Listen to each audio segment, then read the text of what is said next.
BBC, the British Broadcasting Corporation. It is undoubtedly one of the trusted broadcasters of the United Kingdom. They find time to include every world topics, including our India stories. But the latest event where BBC grabbed headlines in India was not that enticing for Indians. Why? Because a documentary on Indian PM Narendra Modi has made things worse, and Centre has now a visible animosity towards BBC. That hostility was again proven as BBC offices were raided all of a sudden under the name of a survey, and reports suggested that journalists' electronic devices and recorders were seized. Indian tax officials ended their days-long search of the BBC's offices in New Delhi and Mumbai yesterday. Officials had spent 3 days raiding the spaces following the country's ban on a BBC documentary that was critical of PM Narendra Modi's alleged role in deadly riots more than 20 years ago.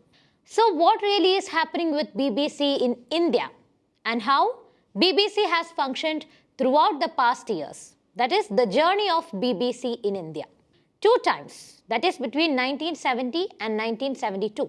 The BBC had to suspend operations in India, at least for a short time. In 1975, the then Prime Minister Indira Gandhi banned the BBC in India during the emergency, importantly citing its biased reporting. When BBC was established in India in the year 1932, the company was a sovereign broadcaster. Its foreign interventions were also related to that identity. However, after India gained independence, the BBC, now the British Broadcasting Corporation, worked to establish itself as an independent foreign broadcaster. So, telling about the same, twice between 1970 and 1972, BBC had to stop operations in India. This was for airing 2 documentaries that portrayed India in bad light.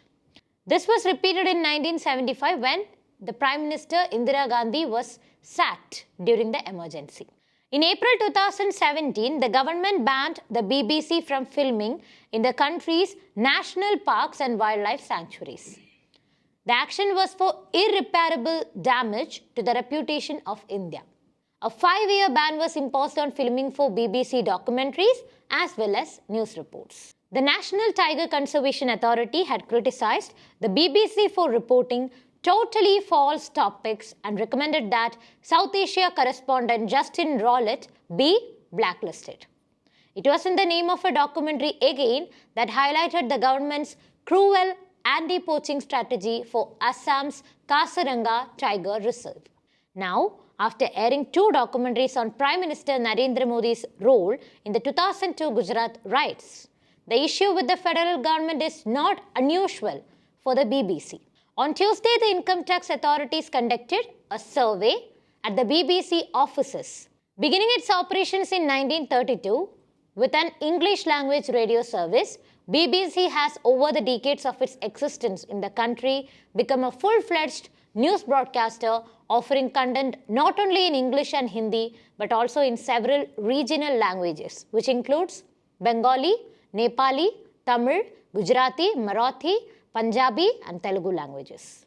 In 1924, the BBC's general manager John Wraith suggested to the British government's India office that a centralized broadcasting system was needed in India to connect all parts of the Indian Empire. This is what the website says. The BBC's Delhi bureau is one of the largest overseas bureaus. It deals not only with the country but also with the entire Indian subcontinent. In 1970s, when Mark Tully took over the Delhi bureau, the BBC's India reports became more popular and expanded. Mark Tully, along with Satish Jacob, covered Operation Blue Star and its aftermath at the Golden Temple in Amritsar. This made the name of both of them famous among people. Their reports became a reference for years to come. Coming back to the controversial BBC documentary of now, it revives the most controversial chapter of the Indian leader's political career when he was the Chief Minister of the western state of Gujarat. As riots broke out between the majority Hindus and minority Muslims of the state, Modi was accused of not doing enough to put an end to some of the most horrifying atrocities in India's post-independence history. According to government statistics, more than 1,000 people mostly Muslims, were killed in the violence, and at least 220 more are still missing.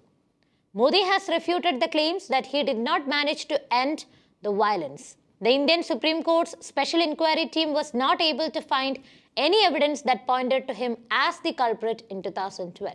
So whatever happens, it is learned that BBC, the world's leading public service broadcaster, continues to serve as impartial and independent, and every day they create distinctive world-class programs and content which inform, educate, entertain millions of people in the UK and around the world.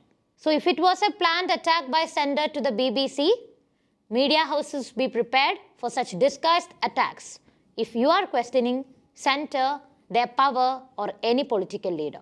I'm Shreya signing off. If you like the video, please subscribe our channel and hit the bell icon to get the latest updates. If you want to send us any news or feedback, please send it us on kaumudyglobal@gmail.com.